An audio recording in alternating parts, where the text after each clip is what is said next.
Welcome to Work from the Inside Out, a podcast that highlights real-life stories, practical strategies, and best practices for transitioning your career from unhappiness and dissatisfaction to fulfillment, meaning, and joy. Now here is your host, career and executive coach, Tammy Guler-Loeb.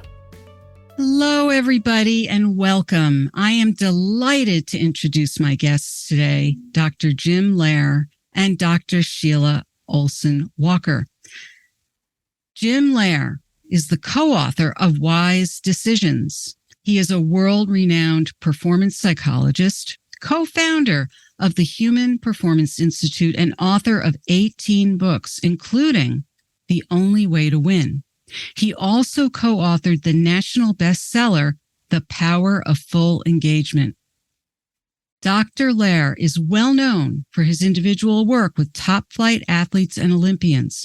He holds a master's and doctorate in psychology, serves on several scientific boards, is a full member of the American Psychological Association, and has been inducted into 3 Halls of Fame. Dr. Sheila Ohlsson Walker, co-author of Wise Decisions, is a behavioral geneticist. She is a senior scientist at the Institute for Applied Research in Youth at Tufts University, a visiting assistant professor at the Johns Hopkins University School of Education, and an adjunct assistant professor of pediatrics at the George Washington University School of Medicine and Health Sciences.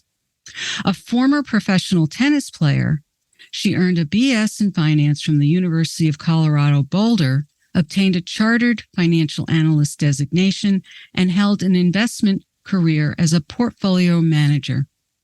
She then earned a doctorate in behavioral genetics from the Social Genetic and Developmental Psychiatry Center at King's College London.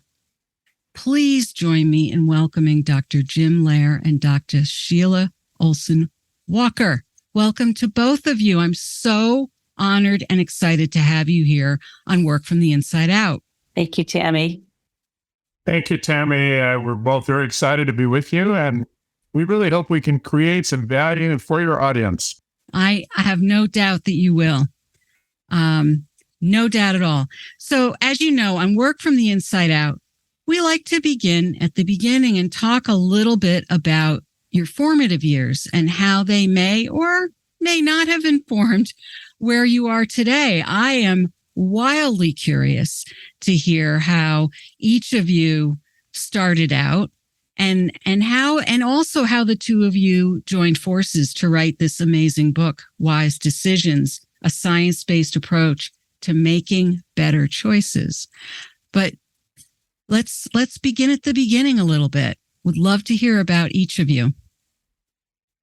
Well, if you want, I'll start with, I became intoxicated with psychology and went on and got my master's and doctorate in psychology and specialized in community mental health.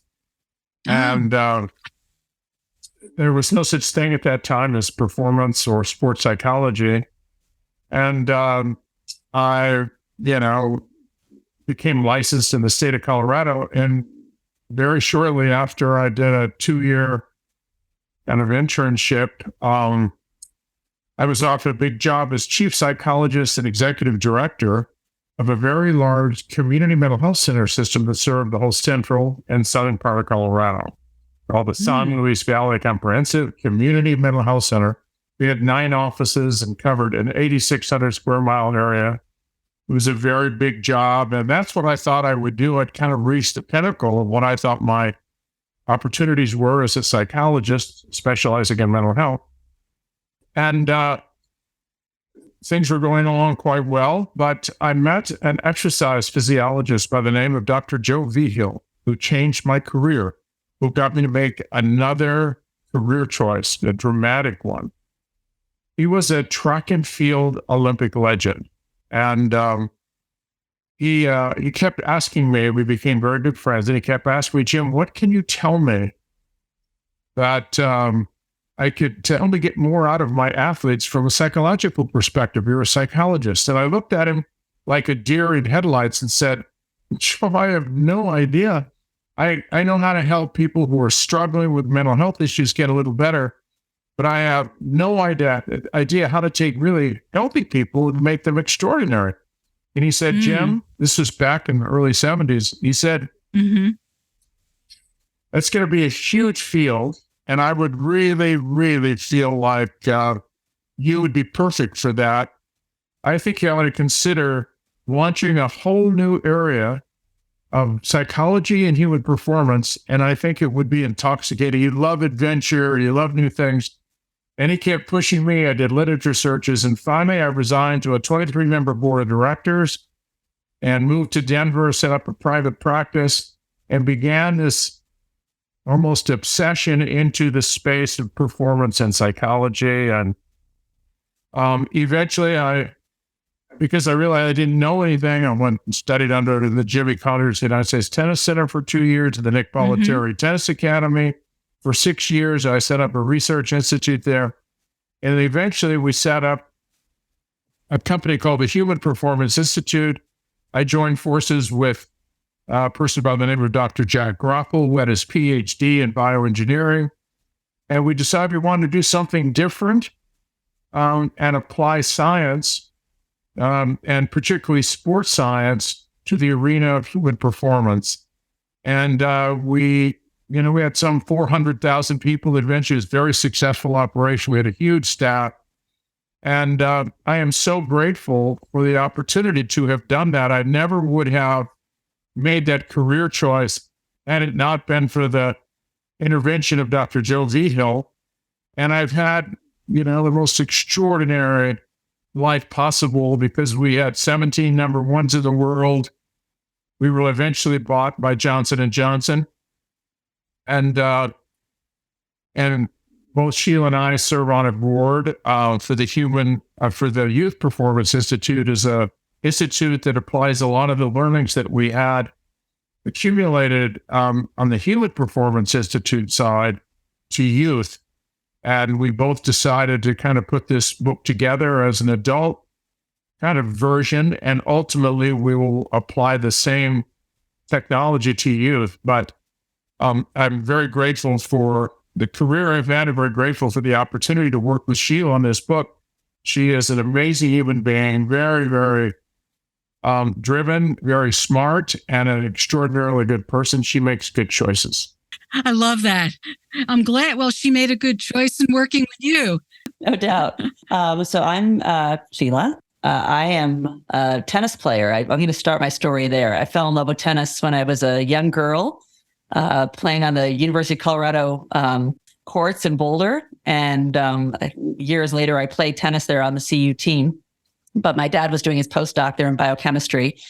And really, tennis is important for me because all the major skills that I learned that really got me ahead in life, in all different contexts, and the preventative health side of things, the wellness side of things. Really, those are the things I learned as a tennis player, as an athlete on the court, that I applied in other elements of my life. And that's a core part of my work, is helping to bring developmental science into sports because it is such an extraordinary context for young people to develop. So after CU, I played tennis in Europe for a German team for a few years. Tried to run playing a few professional tournaments to see where I could take it. And I was a finance and marketing major undergrad.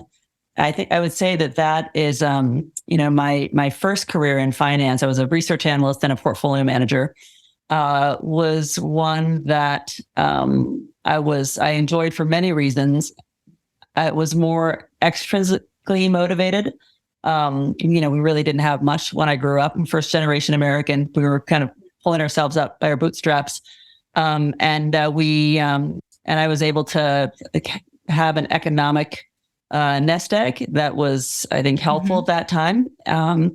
But as I was going along in my finance career, I realized that there was something missing for me. And the intrinsic motivation piece, really, I just over time realized that I was much more interested in what made people successful than companies successful. And I started applying that lens within my investment meetings to try to understand the people and the players. And I'm always interested in the backstory, people's understories of how they got to be who they are. So I wound up pivoting and going back to school and going to London to work on a big twin study. And I did my PhD in nature, nurture, and education, the field of behavioral genetics, and learned a lot about what happens, how nurture shapes nature over time. My father was a biochemistry professor at University of Colorado, Boulder, for 30 years. So I think that's where my science nerd genes come from. Early experiences as a young girl in his lab, and sure shaped me in a way that helped me find really, I think, what was my calling. And so if business author Jim Collins talks about the things that we're good at and the things that we're encoded for, I was good at finance, but I'm encoded for psychology, and that the work that I'm doing right now really is an applied and translational scientist. I love the nitty gritty of scientific papers. Jim and I share this, and this is really how we came together for a lot of different reasons and met each other on a lot of different levels. But it really is this core desire to apply the science, not only neuroscience and genetics and epigenetics and social science, but also, some of the things that we can't see with the quantum physics and energy and those kinds of elements. But this recipe of how people can grow into the very best versions of themselves, so that they're really aligning their passions with their purpose, with this higher order purpose. This is really our kind of central hope for our book. And that it's not only content that's read by adults, but it's created into content for young people, which I was actually in a class at a local school where they're using our book as the base curriculum. So it's a wellness class on wise decisions. And I'm working with a student right now to make it into curriculum that can be broadened out and distributed elsewhere. So this is a first step at, as Jim talked about, the Youth Performance Institute, helping adults understand themselves, unpack their own decision-making processes, something we often don't do unless we read a book called Wise Decisions, and then helping young people just have a framework to think about decision-making. What is it? Why am I making them? What's driving the process? And giving them tools to really step back and make healthier, better decisions that are going to serve them over time. Yeah, I'm fascinated by both of your stories, and then I can see where there's a convergence there, and I'm excited to hear more about the work that you're bringing into the schools and with younger people. The one thing one of many things I saw in the book that I really liked was that even though the book is loaded with lots of research and evidence, it's also what's threaded throughout the book are lots of real life examples of how these things play out in real life. It's a very grounded. It's a book that anyone can read, as far as I'm concerned. So it's accessible in that way. It's not just, a text for some interdisciplinary class. And I also love the fact that's what also threaded throughout the book are all kinds of exercises and things where people can discover things about themselves and their own style and develop that self-awareness about, what makes them tick and how they make decisions. So nice of you to say, Tammy. And I want to pop in one thing that a student said yesterday, who has been at this since 6th grade. She said that this class, there's been several wellness classes on mindfulness, the science of happiness, decision-making is one of them. Content that it gets underneath all the other academic stuff. It's about who we are, how we take care of ourselves, the things that are really foundational for functioning that everything else scaffolds upon. And she said that this coursework and the Wise Decisions course, has been some of the very best. The wellness content has been the most important content she's had since 6th grade, because it just makes everything else make sense, and it's improved, all the other things that she's had to do on top of it. So I think it's a testament to how our school system is set up, and bringing wellness into the school day and around basic concepts that help us function better across time. Is time and development, sensitive periods in development where the brain and body are really stickier for absorbing new habits and behaviors, is vital. So, both Sheila and I, we both were shocked when we started looking into this whole area of decision making. There's very little that parents teach their kids about that. There's nothing in schools. It's almost like everyone assumes that you're going to figure out how to make good decisions, but there's no real kind of staunchly documented way or a very planned approach to helping kids maybe make the most important choices that they can make in their life. And this is it's a learned skill. And parents are at a loss as to how do they teach their kids? How do you even broach any kind of conversation about this decision-making process?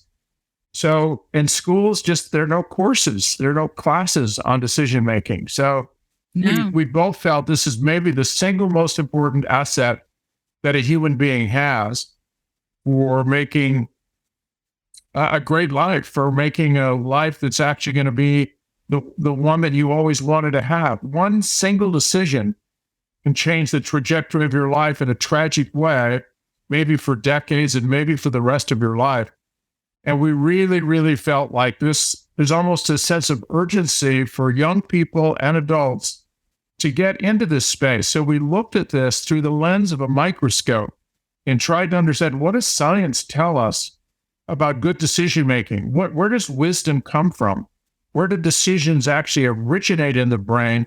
And how can we go about making the best possible choices we can and teaching our kids how to make better choices for as long as we are on planet Earth, because we're always making decisions.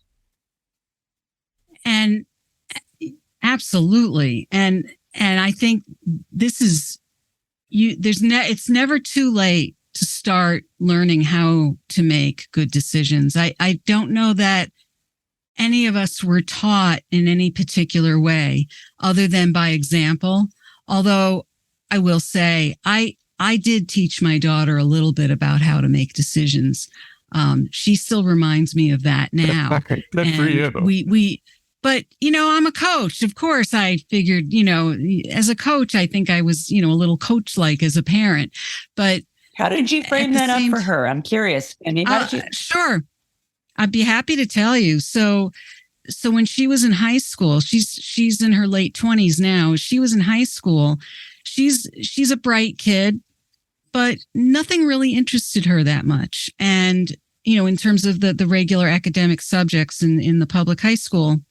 And we're in a good school district. And I think she liked her ceramics course a lot. She did great in that. But there really wasn't much else that interested her. And I was concerned that she was just going to kind of coast along and maybe get very mediocre grades.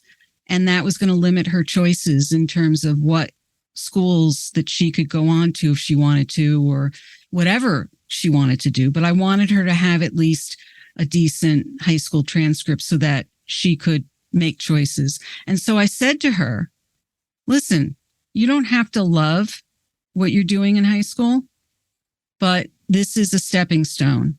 And I'm asking you to do your best so that you will have choices down the road. This is a stepping stone, and I want you to have those choices, but it's in your hands.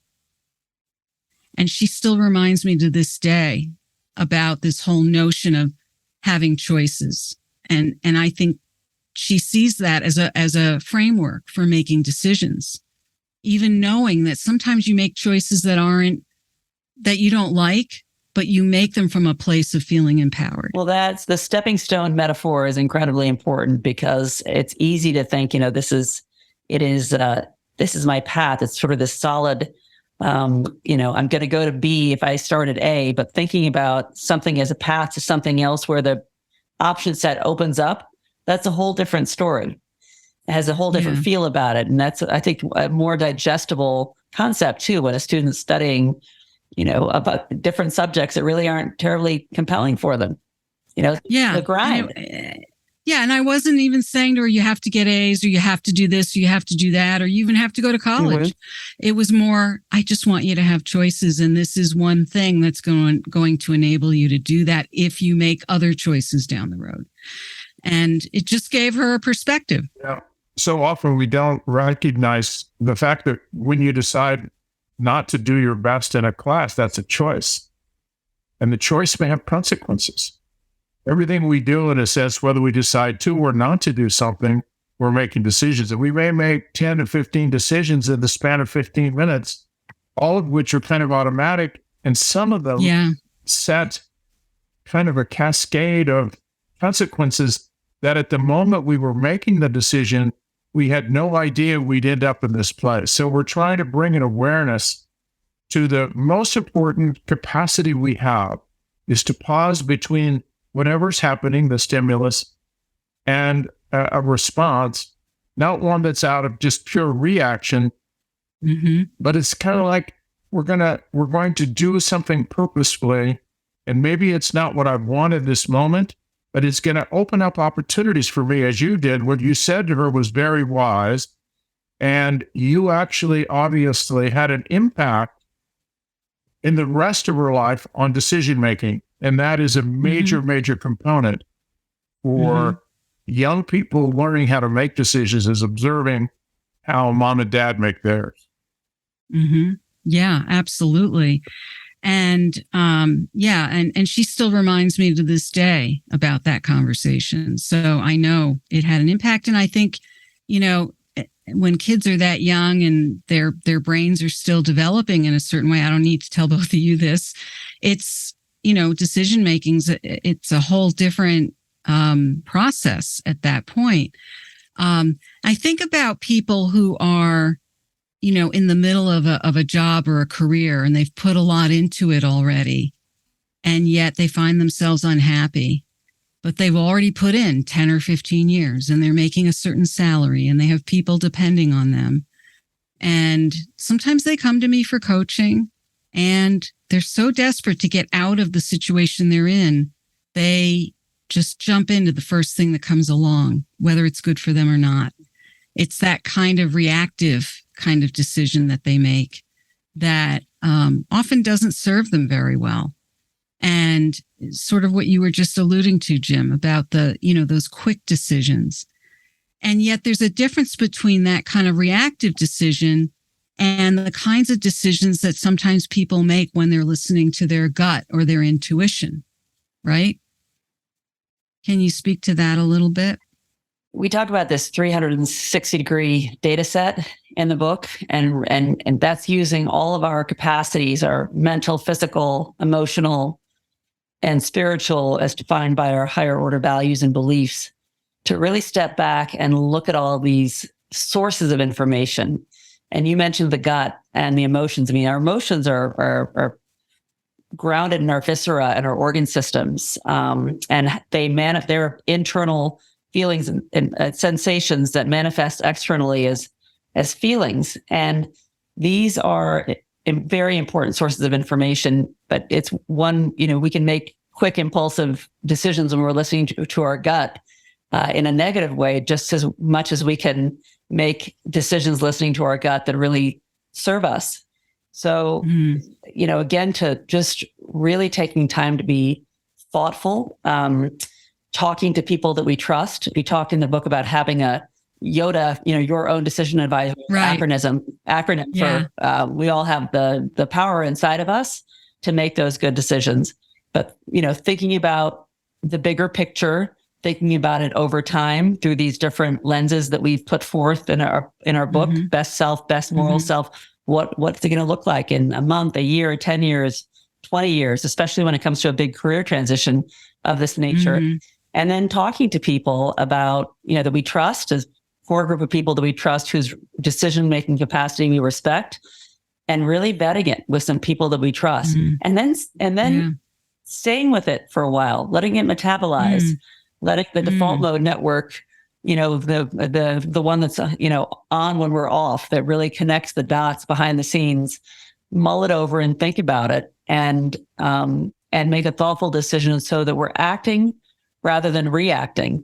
And sometimes putting space between a big decision, like a major job change where someone's put 10 to 15 years into it, being able to just step back and think, okay, I can hang for another 6 or 12 months. Let me think about what things look like there, but I'm going to make a strategic plan in this interim period about what's next, like where I'm going to go. It doesn't feel like it's immediate. I've got to jump ship right this moment. Right.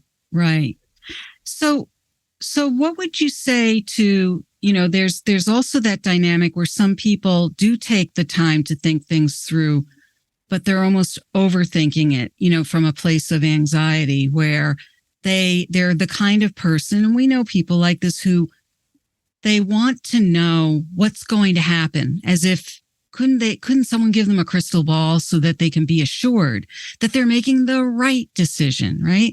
And so some people end up almost going into that kind of analysis paralysis place when in essence, making a decision could actually be very helpful at that point, rather than staying in that thoughtful place. Or maybe that's not even really a thoughtful place anymore because they're kind of stuck in a spiral. But it's like, how does somebody know when to draw that line? So one of the reasons that we wrote the book was precisely with the issue that you just raised. We are complex creatures. We have all kinds of assets that can be brought to the decision-making process that so often we get stuck on one or another. We need to know the facts. We need to know what are what we call this neural processor, this logical, this very thoughtful part of who we are. We can analyze, we can project into the future, we can visualize all the things that might be coming down the pike as a result of this. But decisions that are made just totally by logic and analytic data are often catastrophic. They don't actually give us the whole picture. As Sheila said, there's a wisdom in our gut. It's not always right. There's a deep wisdom in this, what we call this subcortical area of who we are, this emotional side. And there are thousands of years of wisdom stored there. So we need to know what is our emotion, what emotions are bubbling up in the form of feelings. What do I really feel about this? And try to understand that. And then what does my heart say? There's a whole component to this part of you that maybe is, the part of you that actually will kind of give you a sense of what's the most compassionate, the kindest. There's an intelligence there as well. And then there's the spiritual side. What are your deepest values and beliefs? Where do you want to end up at the end of your life? What are the things that matter most to you? If you project this forward and you take this decision as the best for you now, how is this going to play out in you becoming ultimately the person you want to be at the end of your life? So as Sheila said, we have a number of lenses through which you check the boxes. And all of these will give you a sense of perspective that maybe without that perspective, you end up making a choice that you regret. There's no guarantee you're going to make the right choices. I mean, I can look back on choices that I made that I thought I vetted about as thoroughly as you can from every conceivable angle. But if I had to make the same decision again, I would probably make it. But now that I know 2020, what the situation was, I would not have made the same decision. But we're trying to give people a process that they can actually go into, particularly on decisions that will probably have a real consequence for maybe years to come, and have them get accustomed to that, maybe even habituate it, so that you kind of know, I feel good about this decision, even though it's not 100% certain. This is the best shot I have. I'm going to take it. Yeah. There's another piece to that. I think that Jim so beautifully expressed this higher order concept of our spiritual beliefs and what matters most, who we want to be in the end.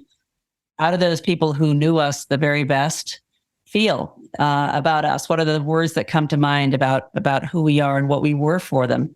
How do we best express that part of ourselves in everyday life? Because if that's bringing joy to us and bringing joy to others, ultimately we're going to be more productive in what we do. And this gets down to the basic intrinsic, extrinsic motivation thing, what we're encoded for and what we're good at. So really spending time in that feeling space.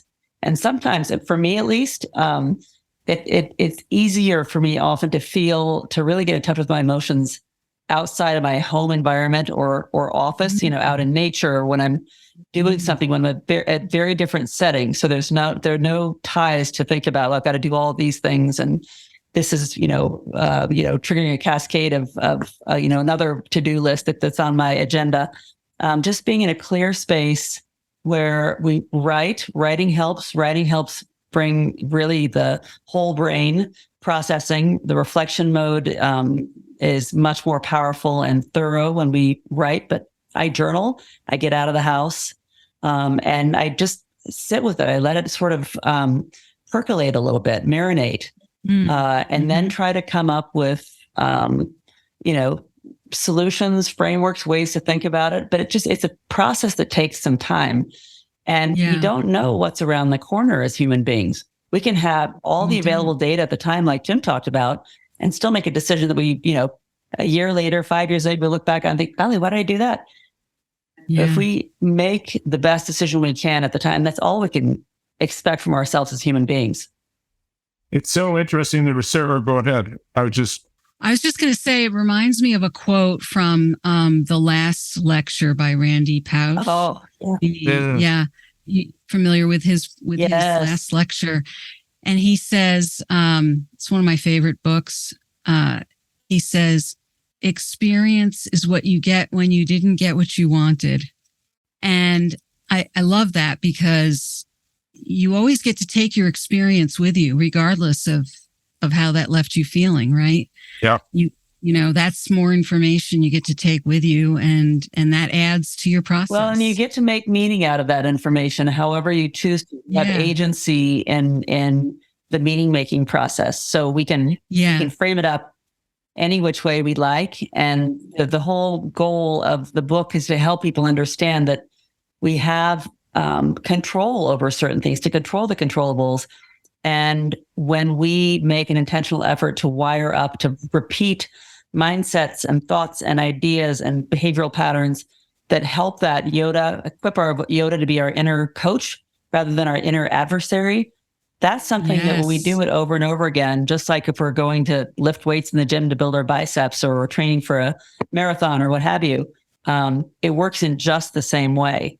So it really is this empowering concept of, what's possible when we choose to make positive meaning out of things, to keep our eye on the light on the horizon. Yoda stands for your own decision advisor.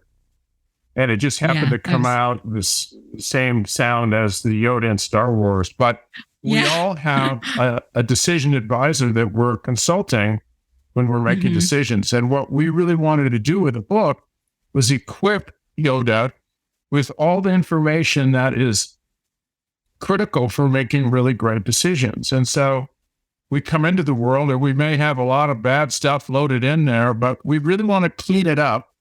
One of the big insights, and if you look at your own life and the decisions you made, you probably find that the worst decisions were made when you were really in a very hot place emotionally, either very negative, angry, sad, depressed, and you strike out, maybe jealous, rage, whatever.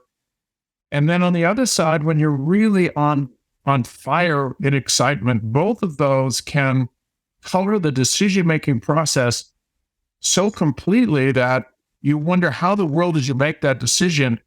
And because emotions are so powerful, they oftentimes run the show. So when you are in a hot place, take some time, cool off, either on the plus or minus side, and as Sheila said, go for a walk in nature, sleep on it for 24 hours or more.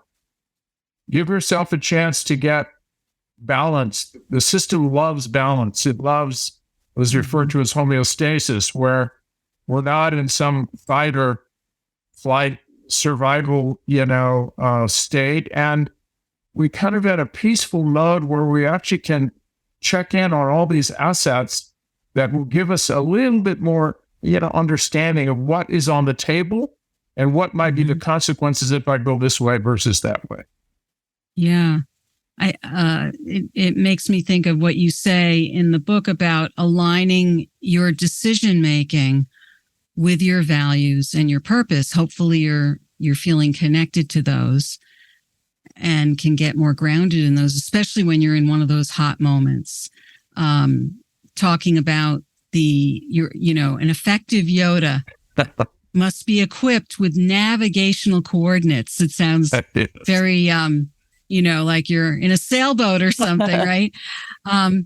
And those coordinates, you want those to be your core purpose and your values and your beliefs. But I think even pointing those out to people, it reminds them, oh yeah, not just this external or these extrinsic things, as Sheila was talking about, but what is it that I'm made of, or that really does sort of steer me when I'm really searching for answers. In Jim's last book, Leading with Character, he talks about, it's all about character, who we want to be, how we want to show up, what are the things that are the most important to us.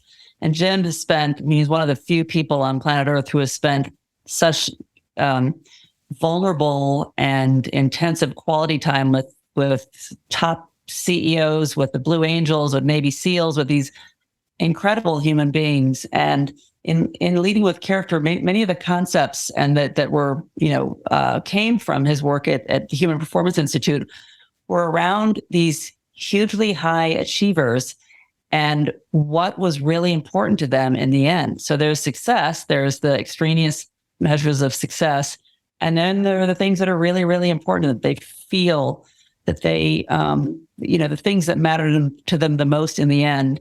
And I think that, I think Jim's work around character is so emblematic of something that we start thinking about it when we get older, if we're lucky, right? It's not something we're thinking about when we're younger. And so not only seeding, the fertile ground of young people with these ideas around who do you want to be? How do you want to show up? How do you want to be remembered? It's hard for them to think in that capacity at that age, because everyone's sort of bulletproof and Superman and Superwoman. Right. But the things that has shown up over and over time in Jim's work are, I want to be, a loving person. I want to be remembered as a kind human being, giving, generous, grateful, having integrity, those kinds of things. And not the, I had X amount of zeros in my bank account and, held this fancy job. So anyway, just that perspective, level setting is really important. And that's what I feel like, at least in my experience and many of my colleagues, it's a nice resting place as a performer, like as a high achievement oriented person, really just holding that element of, I have control over this other deeper, more broad, more impactful element inside of myself with the people that I love the most. It's a nice place to be able to land and rest and kind of let the freneticness of trying to climb the corporate ladder, let it go for a little bit. And it also, by the way, helps, amplify, the performance often when these values, and the Yoda code is what we talk about in the book, and having our Yoda code of 5 or 6 words that we most want to be, that most represent how we want to show up. And live and embody our Yoda codes, it often amplifies the performance side of things as well. So it's a lovely equation for well-being across life. Probably the most, I would say that the most powerful exercise that I did, and I did it with thousands of people at the Institute. And we worked with all these different, people from every conceivable sector of high stress, high performance. And we had a bunch of youth. We had a bunch of young people who were in a tennis academy. Pete Sampras and Jim Courier trained there when they were number one in the world. We had all kinds of professionals. And I had never found anything that was quite as riveting and meaningful in terms of decision-making as this exercise, which is covered in the book. And it's just simply this notion of getting home. We all want to, in a sense, get home. Home is simply ending up at the end of your life where you'd like to end up. And so, Stephen Covey said, start with the end in mind. And we really found that very simple understanding, where do you want to end up at the end of your life? And so we had them design, which is really unusual because most people don't get a chance to decide what's on their tombstone. They're going to determine this, and they actually get it etched in stone based on what they want before they die. The only caveat is they have to make those assets, whatever those are, those qualities come to life in the reality of their life where it's a lie. So we'll start with what are the things that actually you would like carved on there that would be truly representative of who you were when you were here on planet Earth. And as Sheila said, there's nothing about the corner office or how many millions you've made and all this. Right. What matters is your treatment of other people and your inspiration, your kindness, your love. And then you begin to work backwards. And then you look at the moment of your decision-making. How is this going to play into your ability to get home? Because every choice you make is going to take you closer or further from what you ultimately want at the end of your life. And that is very compelling for most people. Yeah, I love that. Oh, I'm thinking this is, I'm thinking this book and this work that you've been doing is just beginning to grow legs from what I'm getting the sense of. I think it's, I'm thinking of, this should be required reading for every type A personality. And probably, should be required reading for every, business school. And I can't imagine anyone who shouldn't be taking this in. I think, and I don't say that to be, sort of superlative about it, but it really resonates very deeply in terms of thinking about how we look at our lives and how we make meaning out of them, and how we just get connected and grounded within ourselves to really craft a life that matters. And there's so many people out there who, whether consciously or unconsciously, are walking around not realizing that they matter. Yeah. I see it and I hear it all the time. People say things, off the tops of their heads. They don't even realize what they're saying sometimes, but you can tell there's something right underneath that. And it all comes back to the choices they make and the power that a single choice can have in changing the trajectory of your life. And the one thing I'd love to comment on that front, if we look at the literature, scientific literature around brain health, which is of course related to physiological health because the same molecules that affect mental health affect.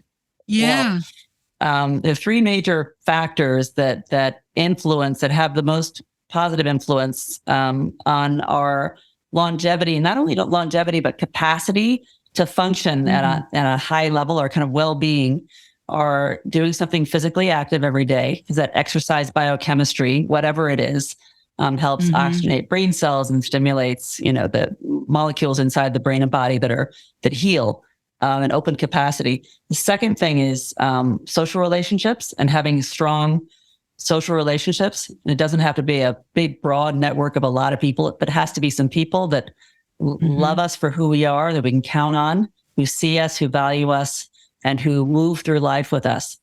So social is the second piece. And the third piece, which gets to your your comment just now, is having a sense of purpose, which is, related to having a sense of belonging, which we are at a base level encoded for as human beings, because we never would have survived on our own. So the sense of purpose is about being something, being about something, being focused on something that's larger than ourselves. When we get out of bed in the morning, it helps expand us, our, purview around whatever might be happening in life at the time. And what we know about conditions like anxiety and depression and the things that are really hampering people at all levels, particularly our young people right now, these are characterized by a narrowing of the scope, where everything seems right here. There's no way out. Yes. Rigidity around it, and a sense of purpose and sense of belonging, and thinking about others and having a sense of service around others. That just inherently broadens up that perceptual lens. So back to healthy and positive youth development, inculcating some of these ideas that can take flight in any way, shape, or form, depending on what that young person is interested in, what really lights them up inside, or ceramics for your daughter, whatever it is, because everyone has the capacity to make a difference to others in some way. And it's ultimately, research shows that altruism is even better for the giver than the receiver. And so these are principles that go well beyond, us and our existence as individuals. And they're principles that have helped us survive over time and thrive over time. Yeah. Yeah. As Sheila knows, as a tennis player, it's always better to serve than to receive. That was great.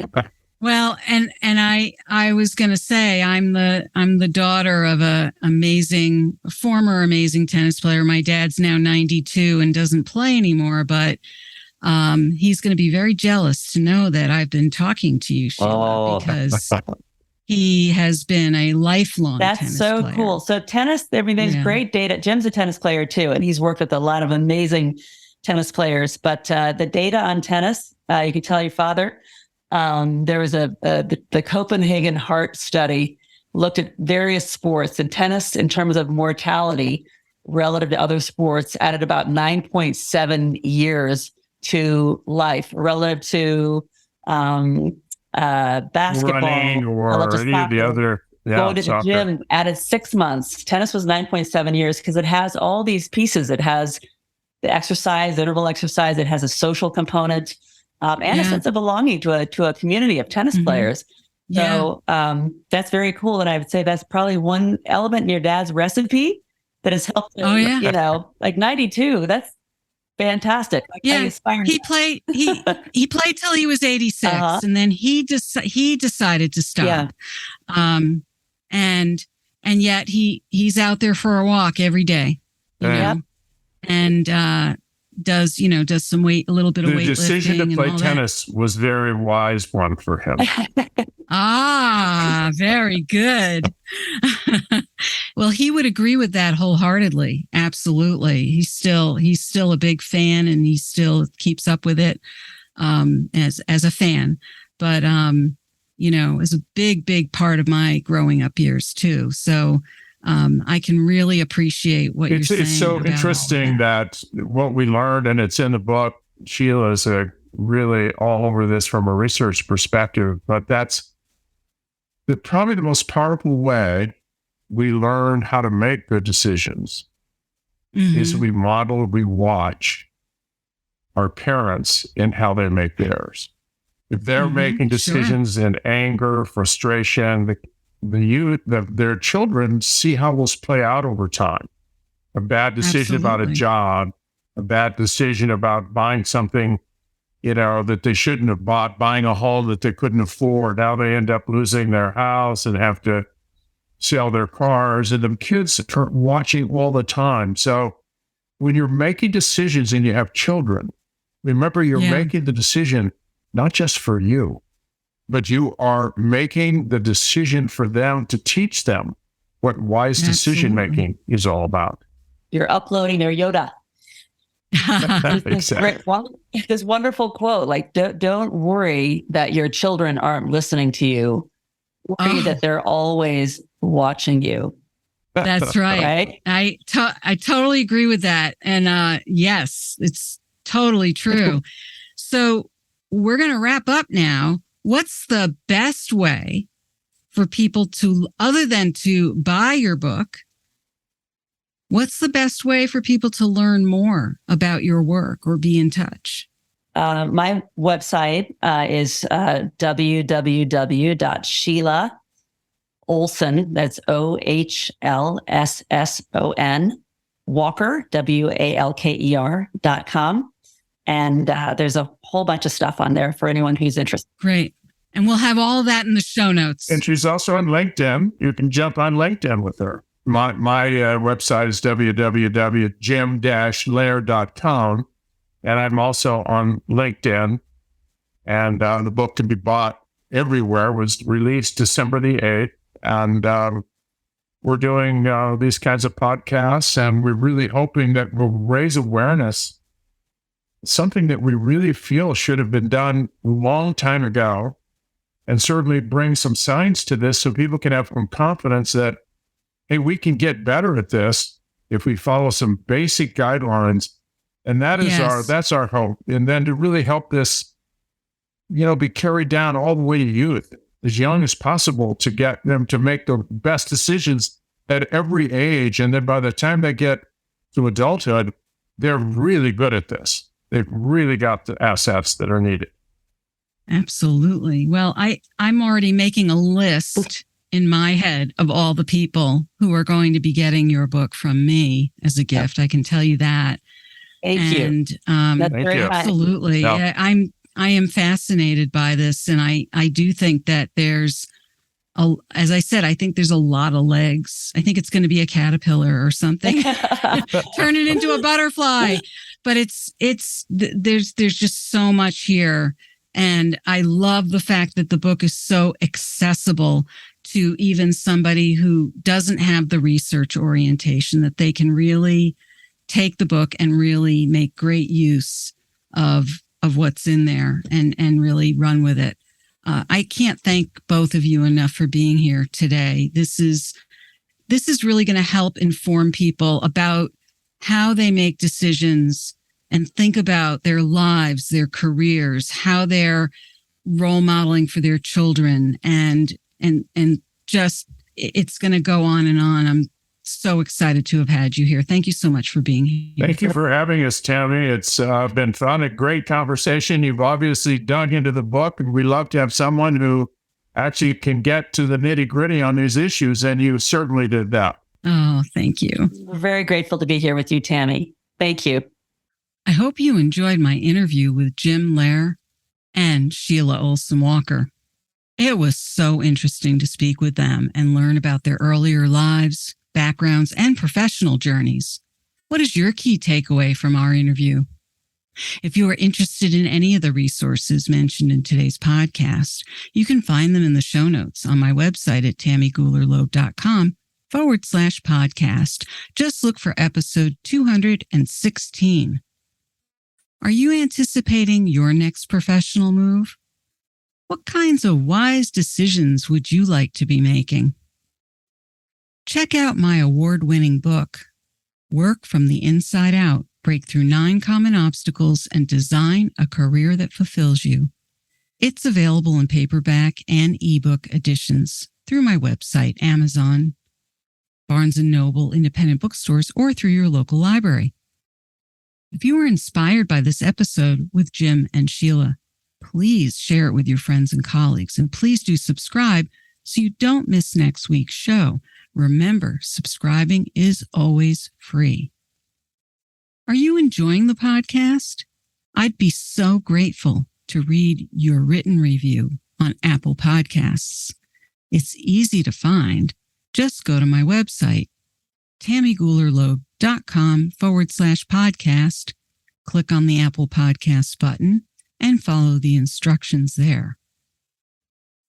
You can also help sustain this podcast by buying me a cup of coffee at buymeacupofcoffee.com/TammyGL.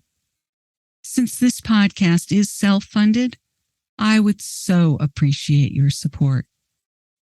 Thank Thank you so much for listening. And remember, it's never too late or too impossible to increase your sense of fulfillment and satisfaction in your work and other meaningful activities. Let me know how it's going for you. I would love to hear from you. Bye for now. Thank you for listening to the Work from the Inside Out podcast. For more information, you can find us at www.workfromtheinsideout.com.